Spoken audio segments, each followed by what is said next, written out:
Salutations troopers, General Bradley 101 back again with some more lore. Space Marines, the poster boys of Warhammer 40k, both spiky and non-spiky versions. Everyone has a favorite Space Marine, as they're all so different, and this is due to their gene seed, but also how they're chosen, and what traits each chapter looks for, aka their initiations. Yet which Space Marine has the hardest initiation? How do the Blood Angels know which blood is best? How do the Dark Angels keep their secrets? How high do the Imperial Fists make their walls? How many pints can a Space Wolf shotgun? And what spice rubs do Sallies use in their barbecue? All these questions will be answered today and more. Kinda, not really, maybe, who knows? So, strap on and buckle up and let's get crackin' on with today's video, as we find out which Space Marine chapter has the hardest initiation.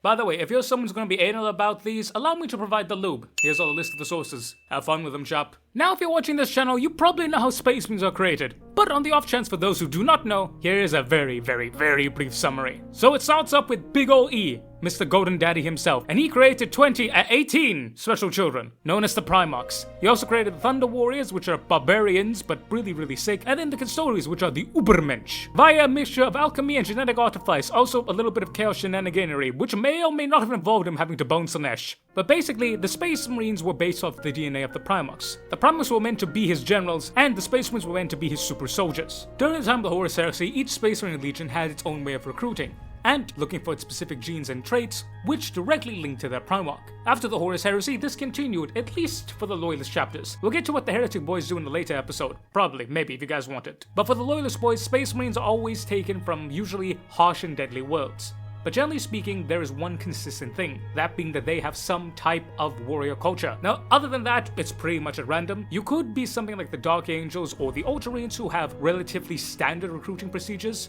with the former recruiting specifically from feudalistic Calibanite worlds, i.e. worlds that are similar to Calibanite, but not exactly the same. Basically, if it has like a feudal aristocracy type medieval warfare vibe going, that's what the Dark Angels go for. And as for the Ultramarines, basically from the 13 worlds of Ultramar, aka Roma Invicta. But then whereas you have those that are kind of standardized, you then have literally the Space Wolves, which are only Fenris and any type of warband whatsoever. And then the Imperial Fists, which like anyone is good, be Ganger, Hive Ganger, anything in between. If you're stubborn, they like you. I'll get more about that later. From there, once you've been picked up, you then go through your own individual trials, which we'll get onto later. But specifically, you have to be taken young. As to how young, generally speaking, it varies from author to author, but it's assumed that roundabout pre-teen juvenile, so like between like circa 13, 14, 12, something like that, give or take. Basically, not exactly a kid, but not exactly an adult anyway. Sort of like around or before you hit puberty. The training of Space Marines are incredibly brutalistic. Again, it depends on each chapter, with each chapter having different values and traits, but all of them are incredibly hard, and they're meant to bred the best of the best warrior. But this is not only physical conditioning, but also psycho-indoctrination training, mental trials, and spiritual trials, again depending on the legion in question. But regardless of what they do, every single one of these organs will be implanted, or at least usually. Some Space Marine chapters don't really have access to them, but this is what they're supposed to get. Some gene seed accepts them, some gene seed rejects them. The main one being the Imperial Fist with the Betch's gland, i.e. they don't have access to it. But what are these organs? Oh boy. Well, time to earn that dollar. First we have the secondary heart, known as the maintainer. Boosts blood supply, maintains life function, the primary heart is destroyed. Then we have the Ismartula, known as the iron heart. Strengthens bone, fuses ribs. The Myscopia, the forge of strength. Releases hormones that massively increase muscular and the strength. Hesman's organs, the blood maker, improves blood chemistry. Laramin's organs, the healer, enables hyper-rapid clotting to staunch wounds and almost instantaneously. The Capsalium node, the unsleeping, controls circadian rhythms and ensures peak performance without sleep. The Pronoia, known as the neutralizer, pre-stomach that allowing digestion of poisonous/inedible materials. The Omophage, the remembrancer, affects partial memory transfer from consumed flesh or genetic material. The multi-lung, known as the enabler, allows the people to breathe wherever they need to breathe. The oculope, the eye of vengeance, sharpens eyesight and enhances low-light vision. Lyman's ear, the sentinel, filters sound, enhances balance. The Susan membrane, the hymenator, allows voluntary state use of hymenation. The melaconodrome, known as the skin shield, releases photochromatic skin pigments to begin against radiation. The electric kidney, known as the purifier. Detoxification order. Goddammit, the Space Wolves love this son of a bitch. Neuroculus, known as the devourer, enhances taste and smell to detect rare toxins and nutrients. The Murkino, known as the weaver, secretes a waxy substance onto the skin to prevent against extreme temperatures and vacuum. The Betch's gland, known as the poison bite, modifies salivary glands to produce acin. The progenoids, known as the gene seed, very important. 2 glands, one in the neck, one in the chest, when extracted and cultivated produce new organs, very important. The interface, known as the black carapace, also very important. Subcutaneous uplink to neural controls of power armor and terminate greater armor. The sinew coils still within. Dermaterial coils capable of woven into sinews and usually to increase strength and durability. One of the 3 new Primaris organs. The Magnicat, known as the Ampler, increases growth and enhanced function of other organs, especially the Biscopia and the Osmedulla. The Basarian Furnace, known as the Revitalizer. Dormant Gland, when triggered, produces a hyper cocktail of combat sins and enhanced rapid flesh regrowth before falling dormant again. AKA Stim Drug Boy, baby, let's get this bag. Yes, that was all done in one take. Like and subscribe for my poor fucking lungs. But aside from me giving myself permanent lung damage, all of these are generally speaking very, very important, and they are meant to continue and incorporate the main whole aspect of a Space Marine. But as I mentioned before, not all of them are mandatory. The Space Marines, or the Imperial Fist, they don't exactly have it, as most of their successors don't have the Betch's gland. In addition to this, some types of variation of gene seed can result in specific Space Marine chapters not having access to it, even if their parent chapter did indeed have access to it. This is true for all but 2 organs, that being the proton-like glands and the black carapace. Without the black carapace, you don't have a Space Marine. No protonites, well, no black carapace. So the very, very, very base minimum standards to create a Space Marine are 2. And in theory, you could eliminate every and all other gene seed but these 2. But you would have a pretty crappy Space Marine, not gonna lie. But that is basically how Space Marines are created in general. But that's not what we're here for today. You are here because you want to know about all the little secret nonsense that all these particular boys do. So, let's take a look at how each different First Founding chapter conducts their initiation rituals. And to answer the question, which one of these are the most harsh, most deadliest, and the most terrible? So, first up we have the Dark Angels. The First Legion are a very secretive bunch of boys, but we do know some things about them. Before everything happened with Caliban and the Horus Heresy, the Dark Angels recruited specifically from Caliban and its surrounding systems. But ever since the fall of Caliban, the Dark Angels have relied on a wide variety of different worlds to which to draw recruits. As I mentioned beforehand, these generally speaking have one consistent trait. They are generally speaking feudal worlds or pseudo-feudal worlds. Basically, the Dark Angels like to recruit from knight stock, hence why they have knights. Makes sense. However, they don't really know how many there are. Only the Supreme Grand Master of the Dark Angels knows anything truly about them and the total number, as per fucking usual with the Dark Angels. Goddamn, Ezreal's diary must be fucking long. Over time, some recruiting worlds have been lost. Now this depends, either they are lost in the sense that they have been completely destroyed by a chaos invasion or random occurrence, or they could be gifted under successment chapters. For instance, Natural was originally the main homeworld of the Lion Sable, but after the destruction it passed to the Angel Vengeance, and then it has been used by the Angels of Absolution as per recent times. It's also note, basically, wherever the Dark Angels draw recruits from, they will build another fortress monastery. Now these are large, well-defended complexes where the initiates can complete their trials before going to the main base to be inducted into the chapter proper. So that's where they get recruited from, but who does the recruiting? As you're going to see with a common trend amongst the chapters, it's usually a combination of the apothecaries and the chaplains. One for the physical health, one for the spiritual health. But for the Dark Angels in particular, they make a very, very, very heavy dose on their chaplaincy. As the Dark Angels have many secretive and ancient ceremonies, which they make every single neophyte do, and if the neophyte should fail in any one of these, well, they get a good old chop at the back of the neck. These include, but not limited to, the chapters of the rites of initiation, stilling the hearts and minds of recruits and veterans alike with the vow of intolerance, and leading prayers through dedication and battle through the many arch rituals of benediction. Now generally speaking, as with everything in the Dark Angels, you have a good version and a bad version. For the bad version, we can talk about Asmodai. Like when he slaughtered every single recruit from the planet of Narsium as he found their answers wanting. Their answers weren't actually wanting, it's just that Asmodai is literally batshit crazy. But that's the Dark Angels for you. An important note, librarians within the Dark Angels are incredibly rare, as to why the Dark Angels have a very high resistance to the torrences of the warp. I'll link the video here where I cover over the main reason as to why they are. But basically, if you turn to be a Psyker, you're generally speaking put to death, with a very few exceptions. Basically, if you turn to be a Psyker, they'll test you. If you manage to survive their grueling, crazy, stupid tests, you actually end up becoming a Psyker, and thus inducted into Librarius. But again, generally speaking, that doesn't really work. And if you end up being rejected, you turn into Servitors. Pretty much all you've never seen again. It really does depend. But to truly just really drive home how strict the recruitment rituals of the Dark Angels are and how incredibly stupid they are sometimes, we have no better thing to take a look at than the Angels of Darkness. So let's get into that. Tell me of yourself. Boreas asked him. I am the 5th son of Herberus, the chieftain who was 2nd son of Gibel, who took the cloak of thorns from Darso in challenge. The boy replied, his chest puffing up. My father's older brother was chosen to be a warrior for the Star Emperor. Then the blood of your family is strong. You come from good stock, said Boreas. What can you do to prove your loyalty to the Emperor beyond the cloud? I do not understand, Lord, Varston admitted. Would you kill your father if I commanded it? Boreas asked. Kill my father? The boy replied hesitantly. I would if you commanded it. Oh, it would sadden me, And why would it sadden you? Boreas said, leaning down to look Varus in the eye.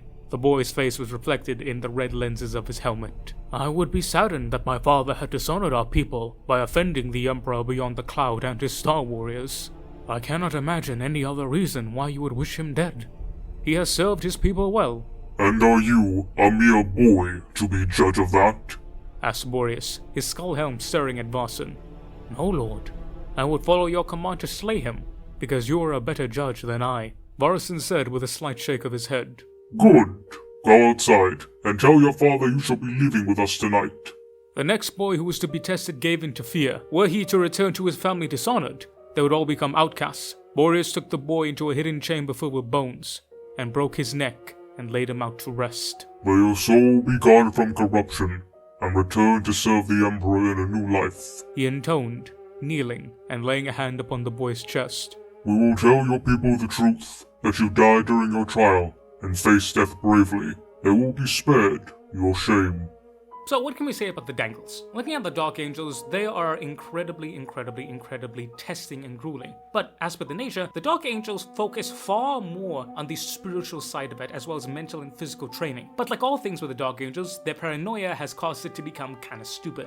Indeed, these trials are rather challenging, but they're a bit hard to judge because, yes, the Dark Angels have a high failure rate, but that's not necessarily because the challenge was failed by the aspirant, it's more so that the person conducting the challenge believed that the aspirant failed. Again, you point to Asmodai. He killed every single one of those recruits, because according to him, they failed. So it's kind of hard to judge in some cases, but I would say that even without the whole paranoia, the Dark Angels would have pretty hard challenges because of the exacting standards of the Dark Angels. Also, even under the line, they still had this secretive air to them. They are indeed supposed to be the most elite of the legions. So for them to be trialing, it does make a great deal of sense. But again, it's kind of hard to tell in one day 40k. But from the angels clad in absolute darkness, to those of the riders of the Khan clad in brightest of ivory. Let's look up at the White Scars next.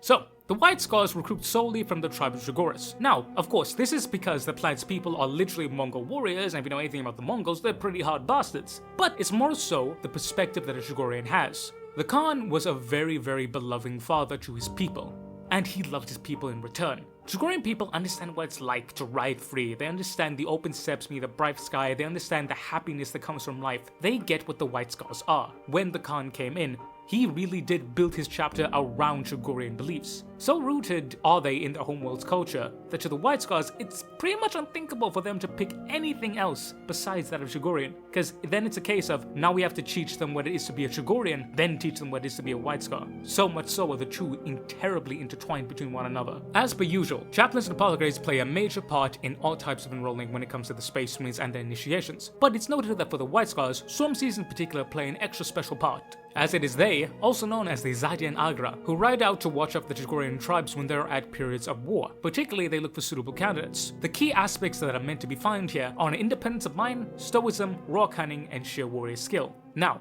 basically, after the war has been concluded and the campaign has been done and a victor has been concluded, the Storm Seers will rock up to the chaps, pick the best boys they like, and take them back to the Kwanzor, i.e. the Fortress Monastery. Now, what exactly the tests are, it's pretty secret really, but we do have one or two examples. And we know that it's a combination of noble pursuits, but also physically arduous challenges, such as reciting all 893 stanzas of the Table of the Battle of Kur and Holgok in perfect excruciation, detail, and accuracy, plunging to the icy depths of the Tog Ocean and returning with a mighty horn of an Orvanan whale, and crossing the Kilbu Flats, once in the summer and once in winter, i.e. a fuck-all-nothing desert and then a fuck-all-nothing winter. Now, those who are successful in passing these trials get to choose an honor name. Some, generally speaking, replace their birth name with this, as they see themselves as being born again as a Space Marine, while others tend to use a kind of an epithet or a surname. Really does depend. It is known that young Space Marines end up studying the legends and history of their chapter, and find a name that they desire. Now, generally speaking, this is either a previous Space Marine who they want to emulate, a type of battle, animal, whatever it may be, anything that really speaks to them. Interestingly enough, it's not really stated that they can't have the same name, but it's generally seen as something that doesn't happen. So, if two chaps pick the same name, they'll then have an honor duel to see who gets to pick the name, with the loser, of course, relinquishing the name to the victor. It is important to note though, Jagoras and his subsector are still recovering as they got a right old kick in the dick from Huron Blackheart, who did the invading of the area, and he's still there. Trader forces remain in control of some nearby walls, and this has made recruitment for the White Scars rather difficult, as aside from not having access to all their places, many of the tribespeople were slain, and signs of heretical invasion are still visible on the planet. As rebuilding on a world like Shagoris is not exactly easy, not to mention that the White Scars had to kill a lot of Shagorians who had been corrupted. Basically, a lot of folks died, and if you know anything about medieval culture, recovering from things that devastate population is not exactly easy. Though it is noted that ritual face scars are still applied to the White Scars via the tribe's seers, and these are done to those who have been proven worthy warriors. Yet, a little slight interesting fact that's been noticed, these scars seem to reflect the shape of the Sacredix Maledictum more and more and more. And this is something that a lot of people don't understand. The Sacredix Maledictum really did affect the White Scars, so much so that the seers and the tribes are now integrating parts of it into their culture. I.e., as mentioned before, Shogorian culture is so important to the White Scars, but now the Sacredix Maledictum is impacting Shogorian culture, meaning that the Sacredix Maledictum will always have a place in the White Scars. And when you have something that is that massive, that chaotic, even if it's a slight influence on the culture, it does mean that the future of the Sons of Jagatai is indeed truly dark. But how dark? Well, that's yet to be seen. But what can we say about the trials of the White Scars? And we say the trials of the White Scars are again very well balanced, but also incredibly difficult. But there are equal balance of both mental as well as physical training. Not really so much on the spiritual aspect of it. As we mentioned before, the White Scars recruit exclusively from Shagoris. Therefore, when it comes to spiritual training, they don't really bother. The idea behind it being that, hey, Shagorians, they already have the spirit of the White Scars, so we got that covered. We only need to focus on the mental and physical aptitude, and generally speaking, that's worked pretty well for them. But when you consider that with the Sacredix Maledictum, the spiritual aspect of Shagorian culture is now being brought into question, and that means that if the White Scars still continue to ignore the spiritual aspect and focus mainly on the physical and the mental, where is that going to lead them in the future? But as for how difficult the mental and the physical are, pretty fucking difficult. Like, I don't know if you guys have had to memorize anything, but having to memorize basically 900 stanzas of a fucking battle poem is wild. And I imagine that's not like English, that's like basically some type of Mongolian or Chinese vibe. As again, the Khan and the White Scars are basically based off of the Chinese branch of the Mongol Empire, so I imagine that it's going to be really fucking intricate and detailed as a bastard, so yeah, not simple in the slightest bit. But from the Mongol riders of the Great Khan of Space to the Viking Hurskals of the Wolf King, let's talk about everyone's favorite furries. So, the Space Wolves have a rather interesting way of recruiting their boys. These are done via the Wolf Priests, but the Wolf Priests, unlike other chapters, will not hold games or will not observe outright, they rather will go in secret. It is said that strangers will stalk the lands of men, these fur-clad wanderers who are alive in the depths of winter, and they challenge the strongest and most boastful tribesmen to bouts of strength and drinking, very important, don't forget the booze. These frightening sight of men, huge, big, chunky, burly warriors with burning eyes, they always end up out-wrestling the strongest, out-drinking the staunchest, and absolutely bodying everybody. But this is part of it. These guys always win, but they're not looking for someone to beat them. They are looking for any young warrior who shows sign of greatness during challenges or tribal battles. And even if the Space Wolf ends up bodying the chap and he has like 17 broken bones and lost like 7 liters of blood, the Wolf Priest will then reveal himself to be a Wolf Priest and he will take this broken fella to the Fang, that being the fortress monastery of the Space Wolves, have him rehabilitated, and then throw him into the trials proper. Now, whilst there are many trials that Space Marines go through, there are 2 in particular that are the most important, that being the trials of Morkai, known as the Gate of Morkai and the Test of Morkai respectively. Morkai being the twin wolf-headed god of Fenris. For the first of these trials, the aspirant will be brought before the Council of Rune Priests, that being their version of librarians, who will then test his mind. In addition to this, the Wolf Priest will have challenged his body beforehand. Then, if he passes, they will take him to the very, very bottom of the Fang, which lies the Gate of Morkai. Now, this is a vast portal surrounded by fiery rivers of lava, and it's said that the mighty wolf god crowns this giant gate. Its carved flanks bear the entrances of great runes of power. Basically, it's some type of psychic portal nonsense. Or, I'm sorry, the spirit of Fenris bullshit. Basically, what happens is that this chap is going to step through the Gate of Morkai. Then, the aspirant's body will then belong to the Rune Priests. They'll then scour his soul for doubt, impurity, temptations, anything that can be used against a Space Marine or his battle brothers by the fell powers of the warp. This is a very, very heavy emphasis on the spiritual aspect of it. Again, it's all about honor, duty, ensuring that you are loyal to your wolf brothers, and ensuring that you are loyal to Russ. So if everything goes well and the aspirant manages to say no to the Slanushi, he will then be brought on and then moved on to the next trial. If he fails, however, the Rune Priest will then scrub his mind and have him over to the Iron Priests, aka the Tech Marines, where they'll then become servitors. And surprise, surprise, that is actually the easier of the 2 trials. For the next trial, we then have the test of Mordecai. So, basically, after the aspirant has passed the first test of Mordecai, he'll then hop on board a ship, he'll be dropped off in the middle of bumfuck nowhere, thousands of miles away from the Fang. He will then be given the Cup of the Wolfen, where his body will drink and absorb the first and most deadly gene seed of the Space Wolves, their own unique Canis Helix. So this is essentially the trial by fire. When the Canis Helix is taken in, their bodies will begin to writhe in pain and anguish. Their body mass grows up to about 80%, many of their bone fuses, and fangs sprout from their gums. Whilst their body is racked with pain, the warrior has to overcome everything in between, not just the pain, but also the mental pain. For those who don't know, the Canis Helix is the unique thing that makes Space Wolves. It also is the thing that turns them into Wolfen. So basically what the Space Wolves do is that they give their boy a little bit of werewolf juice, and he needs to overcome this nonsense, both physical and mental pain, enduring the pain and preventing himself from going batshit cuckoo. He then has to make his all the way back to the Fang. And when he does so, he is made a fully fledged Sky Warrior by being implanted the gene seed. Because of the Space Wolves, if you manage to survive all that bullshit, you're not a scout anymore, my boy, you're a full-on battle brother, which, kinda makes sense. As you can imagine, not everyone passes this, and generally speaking, these become roving madmen, wolfen that are left to roam the wastelands as myths and horrors, but they usually die out beforehand. But not all of them. It's unknown exactly how many are lying about, but there's probably at least one or two. But all in all, that's the Space Wolves. So, what can we say about the Wolfie boys? Space Wolves, they place a very, very, very huge emphasis on spiritual purity. As you can imagine, Space Wolves hate psychers, even though they use psychers, but that's neither here nor there. Thus, any and everything that could be related with psychic nonsense, temptation, mental weakness, they throw out. The Space Wolves are all about honor and determination. They do what has to be done when it needs to be done, and they will not accept anything less. They're very uncompromising in that standard. They're also very much about mental fortitude as well as physical fortitude.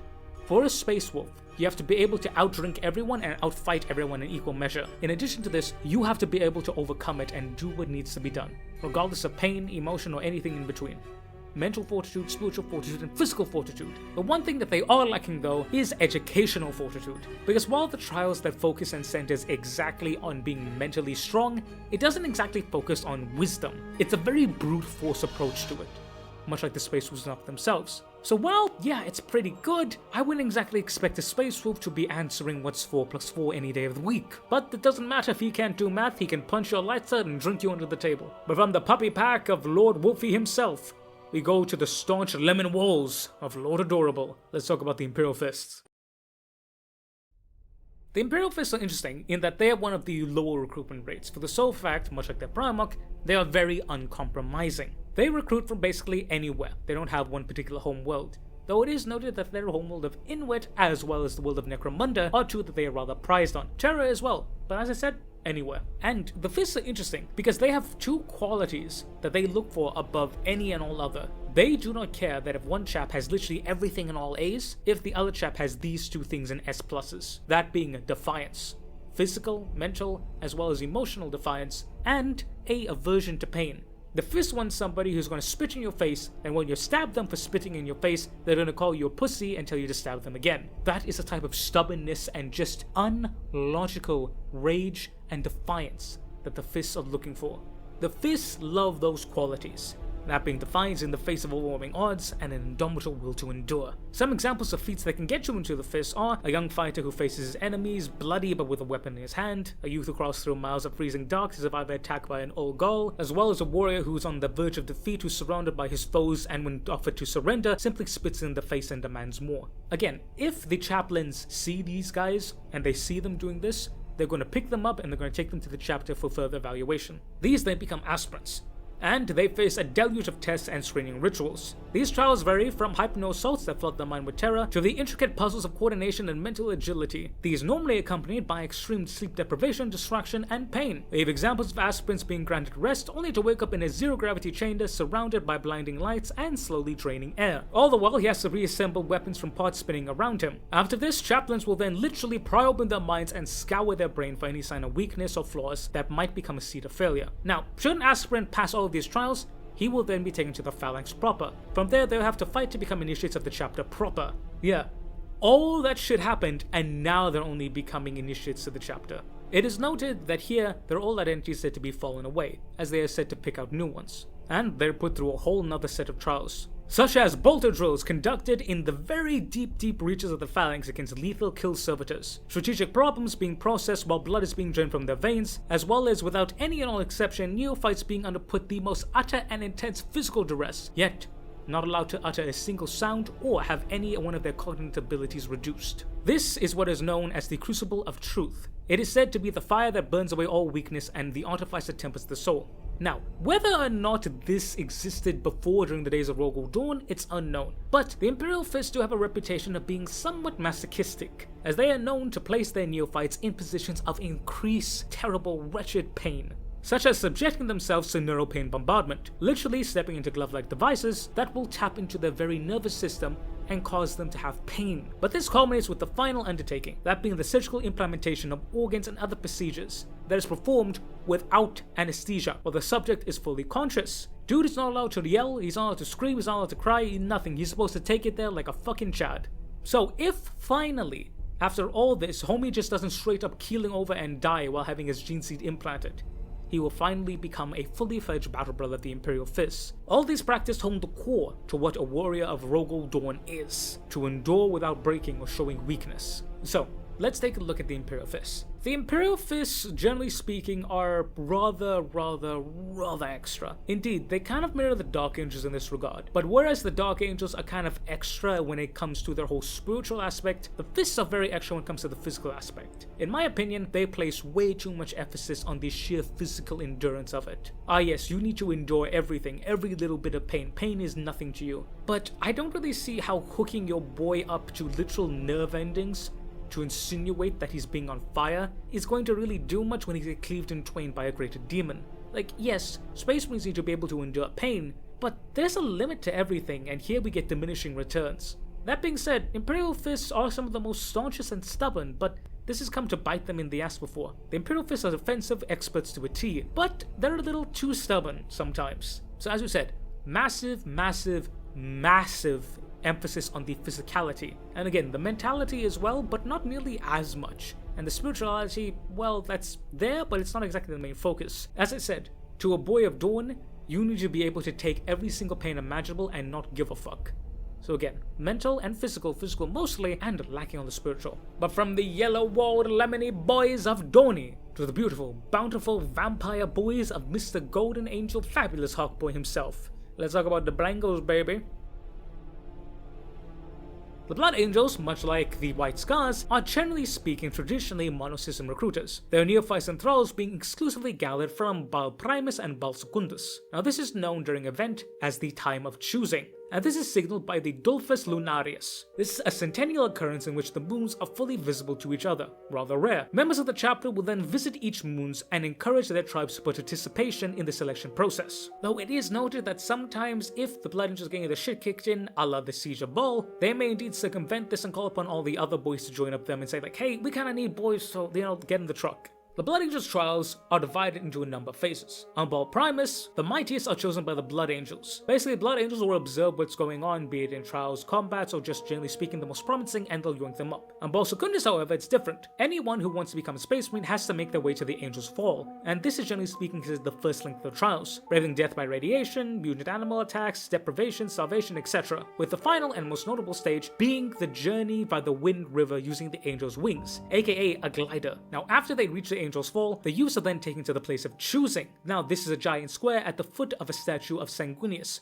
known as the Colossus of Sanguinius. Here they will meet the first ever Blood Angels, and their exacting demands of a Space Marine are laid out for them, and they are then given the opportunity to depart with honor. And this is very interesting because the Blood Angels don't exactly maintain direct contact with the people of Bal Primus and Secundus. Therefore, they tell them, hey, you're not really gonna have a family, you're not gonna have a family name, clan name, everything, so if you wanna bounce out, no problem. And you made it here, so like, big props to you, my guy. But those that remain will undergo what is known as the first winnowing. Now this is basically a preliminary test that weeds out all the youths that are basically unlikely to get accepted via the gene seed, as well as those who don't have the sufficient talents to prosper as a Blood Angel. Now what's interesting about these tests don't often result in death, as all are permitted to return home. However, those who are most prominent are given the choice of serving the chapter as thralls instead, which indeed many do indeed participate in. From there they move on to the place of trial, and there are 9 days of games. And again, this reduces the number further. Those who remain after all of this are then elevated to the status of aspirants. From here, these aspirants are then forced to march to the next phase of the place of challenge. Deep within the desert, they are split into small units. Very important note. Any aspirant who then fails at this point can never leave the facility. However, they'll then continue to live there as guards for the rest of their lives. Which again, it's interesting, they don't really are expected to die, but it's like once you get to this point, okay, you've committed enough now, you have to be as god. Which indeed kind of does make them thralls of the chapter. Yet, while indeed they're not expected to die, plenty are indeed killed during the challenges. It is said that from an initial score of several hundred, they become several tens. These are then taken to the Arx Angelicum, where the final wielding of weariness awaits. In the Chapel of Vigilance in the Basilica Sanguinarium, the exhausted aspirants must remain awake for 3 days and 3 nights. Those who falter are never seen again. Now, as to how difficult these 3 days and 3 nights are, we don't really know. I imagine it's a case of if you actually fully conk out and fall off to sleep and take a little nap, yeah, you get a little bit of a shank.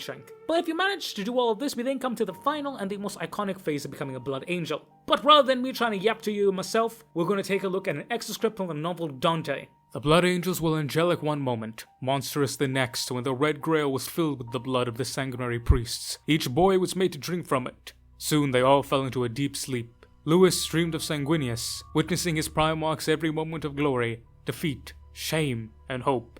He felt rage, thirst, the desire to kill, alongside fear, despair, and sorrow. The young Lewis became witness to everything Sanguinius had endured, until he finally awoke. He awoke, trapped and thrashing.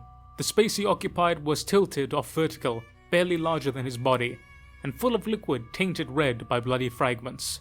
A dim light shone through the murks. His limbs were enshemmed in strings of cables. Embedded needles tore free, stinging him as he flailed. On his face was a mask of some kind, and in panic he tore it off and screamed. Liquid filled his lungs. He was drowning. He fought against it, with furious might, hammering against the unyielding surface, not realizing that he was not dying, but breathing freely. Mechanical noises soon sounded beneath his feet. The liquid gurgled, and the level dropped. His eyes were uncovered. The light came from a tiny round window in front of him. Outside, shapes obscured by streaks of gore moved. Beeping chimes sang urgently around him, blinking the thick liquid from his eyes. He tore at the pads on his chest, and the needles piercing his arms and thighs. He roared like a beast. Memories of betrayal and death tormented him, and all around was blood, and more blood. Locks disengaged, light crackled around the wall in front of him, warning toxins blaring nasally. The wall lifted, revealing itself to be a lid, and the space he occupied was a sarcophagus of ribbed metal. The coffin tilted upright, hands reached for him. He batted at them and snarled. His teeth were sharp and pierced his lips. The hands slipped on his skin. In a flood of bloodied and meiotic medium, he fell forward onto the shining floor of basalt. Tormented faces screamed in his mind. A great claw descended towards his wings and broke them. Sorrow filled his heart. He knelt on all fours, panting. All the woes of another's life tortured him. Red tinged his vision. An unquenchable thirst gripped him. All sensation had been replaced by pain. He no longer knew who he was. This one fought all the way through the transformation. Another for the tower. Or a warrior of fated promise, said another. A hand rested gently on his shoulder. His head snapped around, teeth bared. The hand remained in place. Brother Dante, can you hear me? For a moment, the hand withdrew a fraction, the owner alarmed by the savagery of his charge. Dante. In angel's name. Dante. Dante. The red mist receded. The last recollections of Sanguinius flickered from his mind. He was in a low-ceilinged hall full of sarcophagi. Up and down the row, servitors and transhuman giants worked, hauling naked, massively muscled warriors screaming into the world. He looked down at his hands and arms. They were enormous, swollen with ropes of muscle. Not his hands. Once he recognized that they were different, he remembered who he was. I am Lewis, he panted. You are Dante now. I am Brother Azeron. Do you remember me? Dante. You are a sanguinary priest from the 10th Company. And you are now a member of that company and a neophyte to our chapter. Azeron's angelic face softened with relief. You are an aspirant no more. Arise, neophyte. Chaplain Recruiter Mafiel reached out an armored hand. Unlike the others in the chamber, he was fully armored and masked. Dante took his hand and rose. He felt strong and massive. When he stood, he could look Malthael straight in his eye lenses. He held up his hands in wonder. "What has happened to me?" he said. You have spent a year in the Hall of Sarcophagi, undergoing the blood change. After you fell asleep, you were implanted with the sacred seed of our Lord, the Great Angel, activated with the infusion of his precious blood. You have passed your final test, and have been granted the blessings of the Emperor's knowledge. You are a Blood Angel. So, that is the Blood Angels. And it's rather fitting that we see the Blood Angels taking a very balanced approach to things. We see that the Blood Angels place a great emphasis on the physical as well as the mental trials. And it's noted that before the final trial, all of it is either physical or mental, be it in having to navigate to there, being in teaching them tactics and strategies, as well as general survival, but also the physical act of doing it, such as the wing gliding, various combat trials, and then we have some that are a combination of both physical and mental, such as staying awake for 3 days and 3 nights. Again, if you just brute force that, it's not really going to work. You need a duty, you need something to keep you busy. For example, from my own personal age, I've actually stayed awake for 3 days and 3 nights before, but not because I was just doing nothing. I actually got Factorio and then I played that for like 4 days straight. My god, that game is indeed crack. But I had something to keep my mind busy, but also my body busy as well. I can imagine that if you gather with groups of people and you band together and you guys play like mind games together with each other and you keep each other awake, that's a good way to get it done. And then we get to the final aspect in of itself, and that is a spiritual. Now yes, you may argue it's indeed physical, but as we can tell from Dante's book, a lot of it has to do with the mental stability of it. The key thing is that you are fighting the blood. It is a spiritual battle. And again, I will then pin my video here where I talk about the Blood Angels and what their soul is in depth. But basically looking at it, it's the case of the Blood Angels fighting. They are fighting for their spirit. It is what a Blood Angel is the soul of the chapter, a soul of an angel or a soul of a demon. So from here we have a really good combination of all three. We also see what's very interesting with the Blood Angels. They don't outright kill their aspirants. There are plenty of times in the initiation process where aspirants are indeed allowed to just, live and continue. It's really when we get to the very, very last stages that most aspirants either succeed or die. And again, it's rather interesting that they are indeed very tense, but there is not a distinct lack of life here, which again is really interesting and a really good tick up from my point of view. But from the Crimson Angels of the Beloved Sun to the sable-clad mechanical monsters of the Fallen Gorgon, let's talk about the Iron Hands now. Ah yes, the Iron Hands. Mr. Ferris Manus himself. The Iron Hands have a propensity for high-intensity set-piece engagements. As you can imagine, this results in a very, very high level of mortality when you consider other Dipsastades forces. However, this is counteracted by the use of cybernetics as well as the aptitude of their apothecaries. As a consequence of this, the chapter's hierarchy is rather top-heavy, with incredible mortality among scouts and initiates. But on the bright side, anyone who survives past that, you're basically stuck in there for life. The chapter recruits heavily from Medusan clans. They look upon their strongest sons, but it's also noted that they have other tithing worlds under their aegis. Also, if the Iron Hands see a particular good-looking guy, they're just going to yoink him. It doesn't matter where they are, if they have permission, they're assholes, so there they go. It's also noted that Iron Hands, as true of many Space Marine chapters, will actually yoink individuals directly from the black ships of the Scholastica Sacana as they pass through the Strathius system. Now they do this because they want to get good and powerful librarians. But despite what their origin may be, every initiate who survives the physical and psychological trials that are calculated with intense cruelty will then spend their first decades in the crucible of Clan Dorvak, that being the 10th clan company. For those who don't know, each one of the clans of the Iron Hands forms a unique company. Now this was the case for the entirety of them during the Legion, but when they were reverted to a chapter, it was only the primary 10 that then became part of the chapter's founding. And Dorvak is the one that handles the scout company, and they do this on the proving grounds of Uranus, one of the most wind-ravaged desolate plains and the entirety of the planet. The philosophy of Clan Dorvik is this: if an initiate can survive the training, they can survive anything, and this is one that permeates the Iron Hands as a whole. But it does mean that also, lots of morbidity and mortality. It is noted that missions that another Space Marine chapter would give to its veterans are assigned to Iron Hands to their Valorous recruits, i.e. scouts sometimes. So they either have to survive their suicide mission or die. Again, it's one of those things where it's very, very, very, very, very hardcore. It's sink or swim. It's also known that competition is highly encouraged. As due to the stable surplus of senior Iron Hands, recruits are often treated with extraordinary disdain and disregard. Clan Dorvik sergeants will often pull aside individuals to turn on their brothers at some very critical moment during their training. The object lesson being thus: Never trust anyone. This is something that Ferrus Manus learned too late, and yeah, no, the Iron Hands are totally okay. Nah, I don't need therapy, bro, I'm good. Again, and this is further reinforced. Brotherhood is fallible. Only iron is eternal. Iron is all. Nothing else exists. And this nihilistic doctrine is indeed very, very, very core to the Iron Hands as a whole, as it is born of the bleakness of their homeworld and the trauma of their past. But it has endured because it works. Or so it does seem to work. Again, not really much on the Iron Hands because, well, no one likes the Iron Hands, not even GW, but the Iron Hands are really fucked. Very, very, very fucked. They do, however, place a great emphasis on physical, mental, as well as spiritual indoctrination, but the problem is that they have a very lax hand with it. They don't really look too much with these specific traits as to make sure that their aspirants can survive, that they can grow. It's basically, right, here's a test for the mental, here's a test for the physical, and as for the spiritual, don't trust anyone. Everyone is evil, everyone is out to get you, it's pretty fucked. The Iron Hands, when it comes to recruiting and training the boys, are literally the definition of picking shit, throwing it at the wall, and seeing what sticks. And maybe that's why the Iron Hands have become kind of fucked in recent years, because like, it's only the bastards that are the hardest, toughest, and luckiest that actually get through. Anyone who may have any and all good sense, but aren't exactly hardcore bastards, are thrown out of the chapter, which maybe might have something to do with it, but yeah, the Iron Hands are pretty fucked. But from the nigh automata of the Gorgon himself, we go to the hallowed-clad evocati of the Ultramarine Legio. Let's talk about the Ultramarines, baby.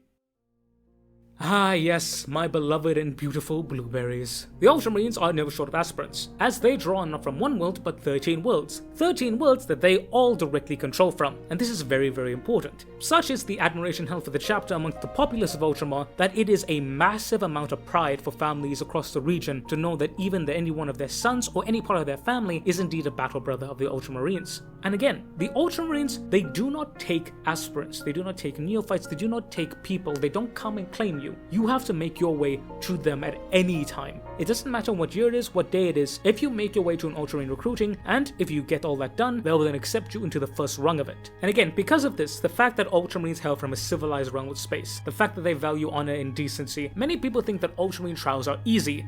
This is fucking wrong.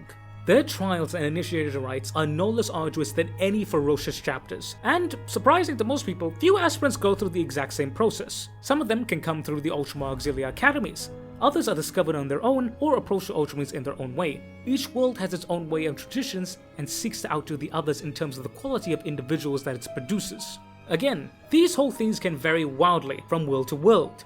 Such as the Academy Fortis upon the world of Moritandor, where aspirants are expected to undertake the Ultramar Defense Force Auxiliary Officer training and complete a full campaign. Again, these are teenagers doing a full military campaign as officers. Upon the agri-world of Ordrego, aspirants must spend the baking hot harvest seasons battling the semi-sentient Delvian thorns for the precious fruit that lies within their clutches, with no protective equipment of any kind, vine lashes so deadly that they are akin to a slashing blade. We then have the quintets of the Principia Preceptoros upon the mining world of Lamar, which are given various pits to their own command. They have to meet strenuous quotas and become swift masters of organization and logistics, as well as disaster management, as in often cases there will be terrible disasters that require the master logisticians as well as effective problem solving of these individuals to be maintained and honed to a sharpened edge. Wherever they come from, these aspirants who survive and pass their trials come to Macragge to be inducted into the Ultramarines proper. Again, these are all things that get you into the Ultramarines training as aspirants, with one of the final and the most terrible being the exposure trial. The exposure trial is simple in concept but incredibly difficult in its undertaking. The aspirant in question must go out into the wilderness and survive for a set period of time. How long, we don't know, but probably weeks. But they have to survive in Macragge's polar legions and its mountain ranges. These are brutal, harsh, and barren. And again, in some cases, they can also be taken further afield to scorching deserts, predator-infested jungles, or even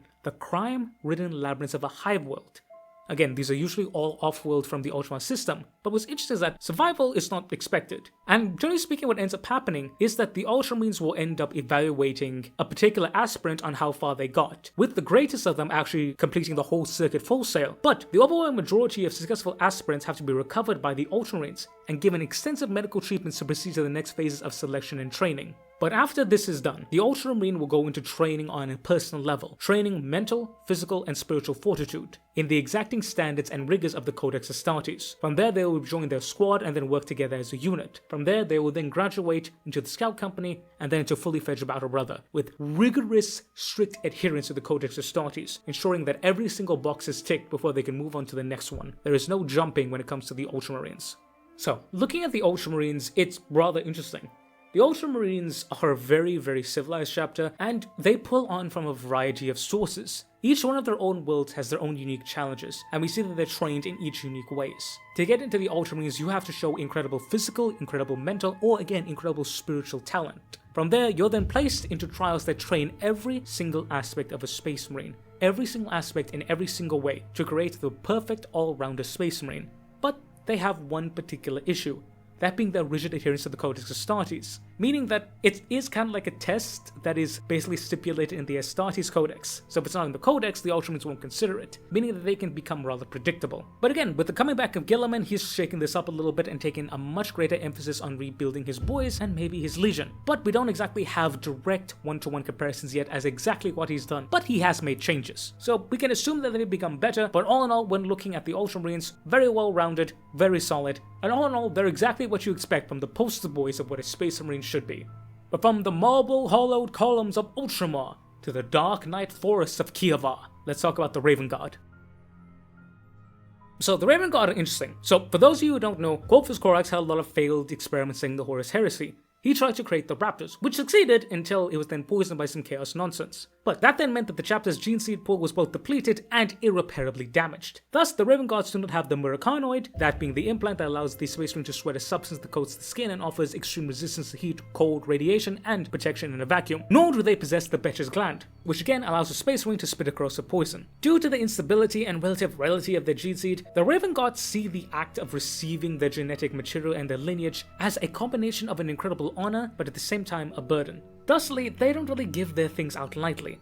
So their recruitment cycles are actually slower than that of the chapters. Again, they kind of tie with the IF for like lowest recruitment rates. And again, because of like the rarity of it, it's one of those things that for the Raven Guard, you have to prove yourself worthy of the gene seed beforehand. So before getting a gene seed implementation, failure rate is rather high, but after receiving gene seed implementation, failure is basically all but nothing. The Raven Guard will subject aspirants to countless trials in the four stones of Deliverance and the inhospitable wastes of Kievar, Deliverance being the moon and Kievar being the planet itself. From there, aspirants face absolutely lethal conditions, with little food, water, or sleep, and, more importantly, they are required to both evade and kill monsters and mutants, teaching them to be both predator and prey, as they must learn patience to hunt and avoid detection. One such ordeal is known as the Trial of the Watcher. Now this is something that really does lean into the Raven Guard, and them being a very special in the Space Marine department as being Spec Ops boys. Basically, they have to go into the ganglands of Kievar, and they're expected to memorize as much detail as they can regarding every possible subject, potential routes of ingress and egress for assassination missions, the color of rags worn by a street urchin, the particular way that a building is structured, where the gangs are, what type of ammunition they use, what type of food is sold, everything. The aspirants are expected to make moral observations and analysis as well, such as what do they think about the person stealing to feed their starving family, or the enforcers permitting petty criminals to go free in exchange for information about murderous gang lords, all the way up to local officials taking bribes that enable them to do some type of public good. Basically, this really does teach the aspect of the Raven Guard to the aspirant. The Raven Guard are all about observation, but not just observation for observation's sake. Look, listen, learn. It is often said that a wise man will listen first and speak second. That is very much so key to the Raven Guard and how they do this. And basically the Trial of the Watcher is basically made to make a Raven Guard think. But that all sets it up for the Trial of Justice. The Trial of Justice delves deep into the candidate's mindset. Basically, the aspirant is strapped into a chair with near total darkness. From there, a librarian then plunges their mind to read their thoughts and feelings, as a chaplain poses them with increasingly complex moral dilemmas, and presents them with a multifaceted set of scenarios and demands to know what exactly they would do in that given situation. Surprisingly to most people, there are truly right and wrong answers to these questions, but right and wrong in relation to what the Raven Guard believe are right and wrong. Basically, the Raven Guard are all about anti-authoritarianism. They hate tyrants. They believe that good must be done for goodness sake. They are freedom fighters. And they truly believe that it is their duty to do what is right. Again, it kind of clashes with the whole Imperium as a large. They want those who are outside the box. They want outcasts. They want those who think differently, who will do anything because it is the right thing to do. Insert emo joke here. But in regards to this, basically just be honest. Because if you show any type of dishonesty whatsoever, the candidate will be killed on the spot, or lobotomized to be made use as a servitor. It's unknown what happens if the candidate gives the wrong answers, but nothing bad happens, so they're probably let go, maybe, or they're killed, one of the two. But there are plenty other physical tests, one known as the Trial of Wraith. The candidate is dropped alone in the Orlithian Wastes. From there, the aspirant must cover 190 miles of lethal territory in 3 days, without any type of substance and without being spotted by a native predator. Yes, this is fucking hard. But basically, this is one of many that are done to assess the aspirant's ability to cover harsh terrain at speed, while considering both stealth and situational awareness. Again, stuff that is very, very, very central to the Raven Guard philosophy. But basically, after you pass these tests, you can expect a long period of service in the 10th Company. From there, you will spend years learning the art of infiltration, sabotage, and guerrilla combat. These contingents of scouts, which are known as peons, are often deployed alongside regular chapter forces in joint operations to hone their skills. Generally speaking, these battles are often the final rite of passage before being granted the right to be implanted with the Black Carapace, i.e. becoming a Space Marine proper. The long and painful, dangerous, and every goddamn thing in between that process is becoming a member of the 10th Company produces exceptional Reserve Company warriors. Now these warriors are basically on par with their brothers of the other battle companies. And if a warrior finally reaches this point, they get a reward, that being the right to choose a new name, consisting of a battle name and an honor name. The former most often is the name of a past champion of the chapter, tying them into the Raven Guard's history, whilst the latter is more typically a Kivarian word for a hunting beast, weapon, folk hero, or something appropriate element of Kivarian culture, thus forever bonding the warrior to their home. It is not uncommon, however, for the second name to be something that personally relates to the warrior himself. Again, anything that bonds him to his people, and this represents the duality of the Raven Guard. They are indeed the warriors of the Emperor, the Ravens of Korax, but they are also sons of Kievar, and the slayers of tyrants. So, let's take a look at the good old Raven Guard. As we see, the Raven Guard are rather interesting. They place a very, very great importance on mental fortitude, physical fortitude, and also spiritual fortitude. But particularly with their physical fortitude, it's different from the other chapters. Their physical fortitude is specifically detailed to what they do. Whereas with other chapters, it's much so the case of, hey, this is general strength. When you have something like the Raven Guard, you will need to be incredibly swift, durable, and agile because of what you're going to be doing as a Space Marine. The whole aspect of the Raven Guard is that you are being prepared to be a Space Marine before you even become a neophyte. The minute you get that gene seed, however, you are basically guaranteed to succeed. It's a really interesting, and it's basically a direct opposite to the Iron Hands. The Iron Hands don't give a hell what the hell happens to you, whereas the Raven Guard care incredibly much up until you get that gene seed. The minute that happens to the Raven Guard, you are basically guaranteed.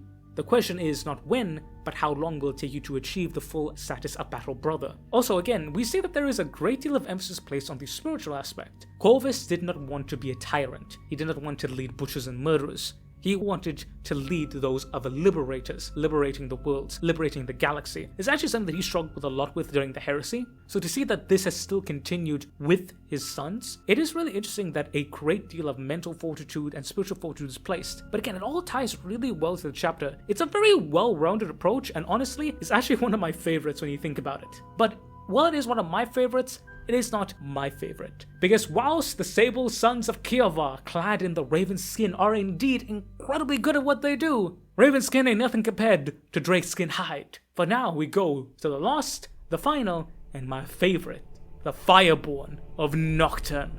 Let's talk about the Salamanders, baby! Ah yes, the Salamanders, my favorite green dragon boys. The Salamanders recruit directly from the people of Nocturne and surrounding worlds. Nocturne is of course a death world, meaning that basically to live on it is indeed incredibly difficult. Now while yes, when Vulcan came around and was introduced with the Legion, it did indeed get a little better, but Vulcan still wanted to maintain what made his people his people. So there are indeed plenty things that are still dangerous on the world, but it means that just becoming a hunter or becoming something in here already prepares them for this life. Now again, what's really interesting about the Fireborn and the Salamander as a whole is that again, much like the Ultramarines, people think that being a Salamander is easy, but it's really the exact opposite. Much to my surprise, Salamanders have one of the higher death rates. And this isn't really a case of the Salamanders being callous like the Iron Hands. It's more so of this. The Salamanders will do everything to help an aspirant succeed. But again, the Salamanders recognize that if the particular aspirant can't cut the mustard, well then they can't cut the mustard, and so be it.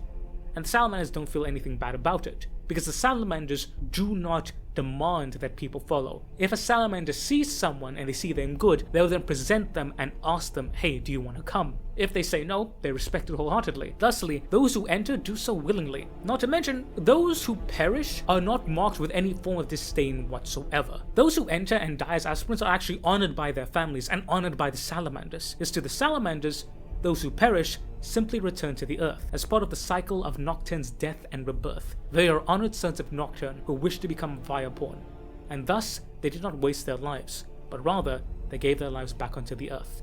Again, it's something that a lot of people don't really expect from the Salamanders, but if you are a Salamanders fan and you read about them, this fits perfectly with the whole ideology of the Salamanders. To a Salamander, they love hard shit. What they don't like is people being forced to do it. It's only if you agree to it, and a Salamander will lay everything out in clear, concise, big, bold font for you. But what exactly do the Sallies do? Here are some of the many trials they might face.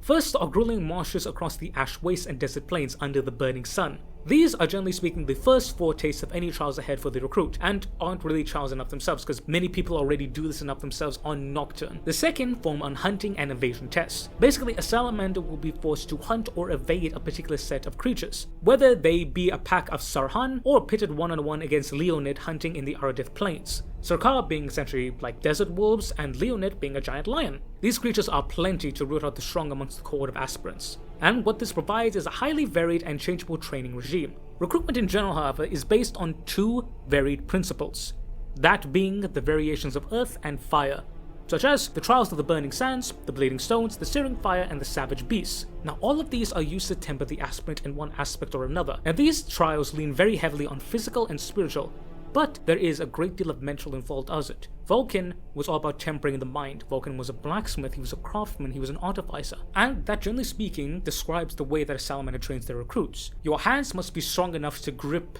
the hammer of a smith. Your mind must be sharp enough to know where to strike the hammer. And your spirit must be hot enough to give you a desire not just to make a tool, but to make an artisanal craft for your family that will be there for generations.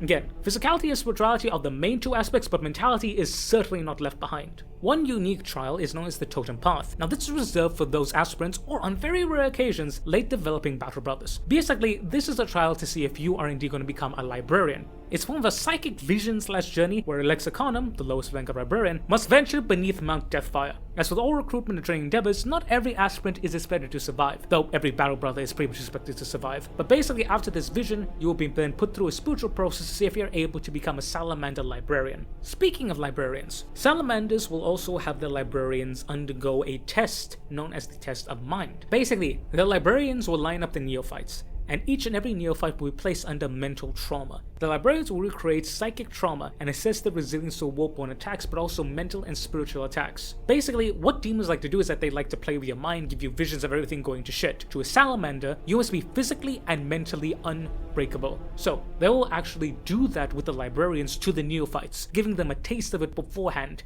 And not just a taste, a full-on 8-course meal, mind you. To a salamander, the only way for the enemy to get through you is to destroy you in half. Not by your mind, not by your spirit.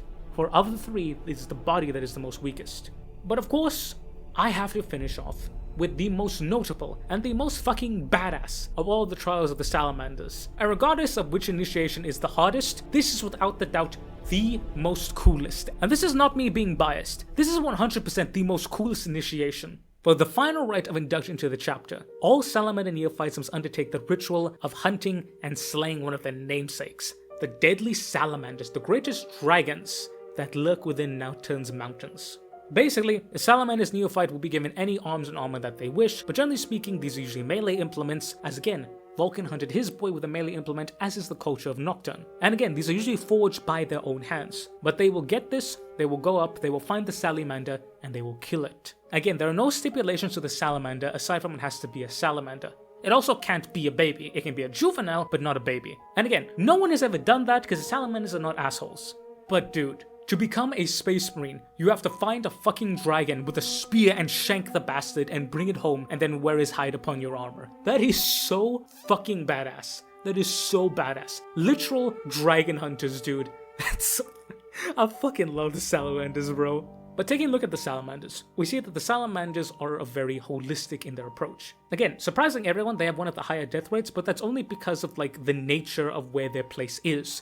They're on a death world. Therefore, if you fail, you die already. But again, that's to be expected. Everyone understands that. And Salamanders will try their damnedest to help their particular aspirants succeed. But you have to cut the mustard. And again, it's very interesting on how they dictate things. There's a strong emphasis, as I said, spirituality and physicality, but mentality is very high up there as well. I would say that the former two are more uprooted than the latter, but the latter is certainly not left behind. And overall, we see that to create a salamander, it's very much a well-rounded warrior. Again, favoring the spirituality and the physicality of it. And again, all of these trials are very particular to the salamanders, and they create a warrior that is very much part of the Fireborn, being born of the fires of Nocturne, being a dragon warrior, a lord of drakes. God, I fucking love these guys, dude. So that is all of the 9 chapters of the Loyalist Boys. But now to answer the question, which one of these, in my opinion, is the most difficult? Now, an easy answer would simply be the Iron Warriors or the Dark Angels because, they're the most deadly. So highest death rate, that means the most difficult. But that's not true. The way that I'm going to be judging these is looking at them. How much emphasis they put on spiritual, mental, and physical fortitude? How holistic is the training? How well does it relate to the chapter? And how stupid is it? Immediately, stuff like the Imperial Fists, the Dark Angels, and the Space Wolves are thrown out because Dark Angels are paranoid as fuck.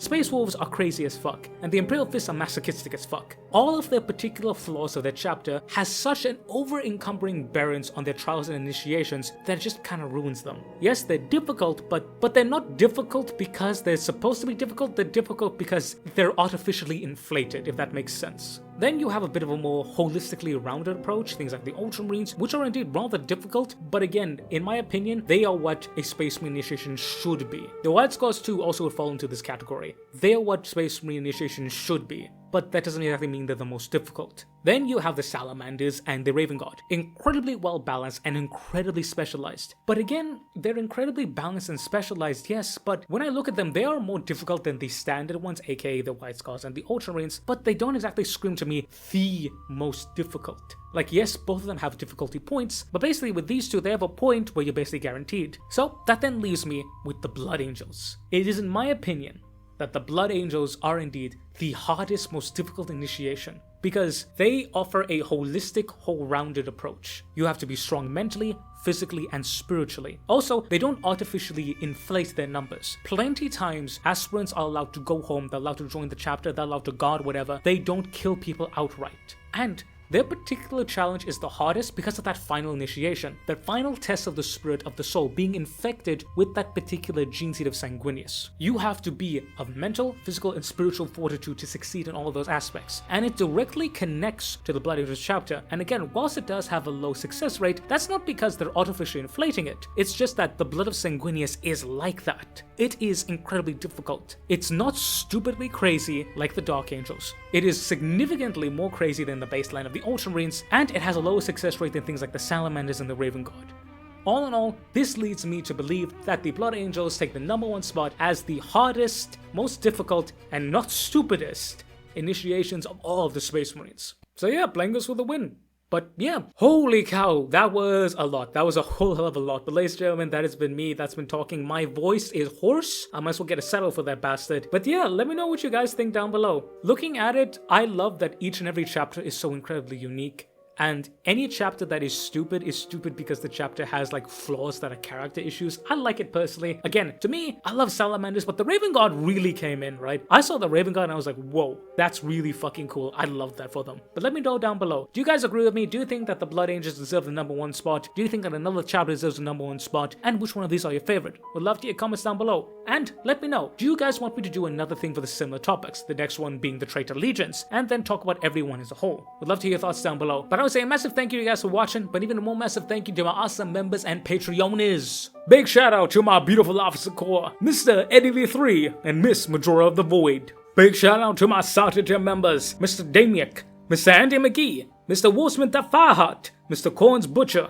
Mr. Sean RL7, Mr. Bowen, and Mr. Matthew Merrill. Shout out to my corporal tier members, Mr. Tremeo the Math Kitty, Mr. Lord Rosarius, Miss Shauna Smithers, Mr. Tech Priest Toaster, and Mr. Rambling Hamster. And finally, but absolutely certainly not least, big shout out to my private tier members, Mr. Thomas Moslons, Mr. Ivan_SVW, Mr. Michael Hader, Mr. Tori's Curse, Mr. Monkey Man, Mr. Diego Castro, Mr. Fortis Unum, Mr. Gentle Salamander, and Mr. CMD Nay.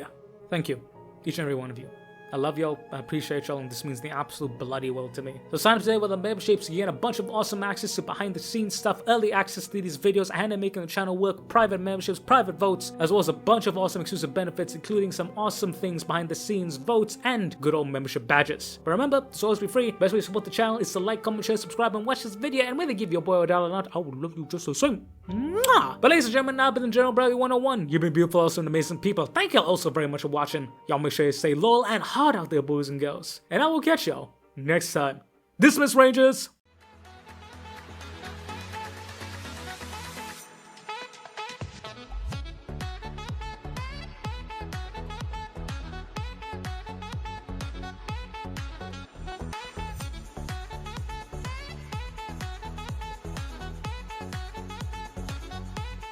Again, dude, I don't care what you say. Salamanders have the coolest fucking initiation. I used to hunt dragons on my world, boy. Fucking so fucking sick, dude.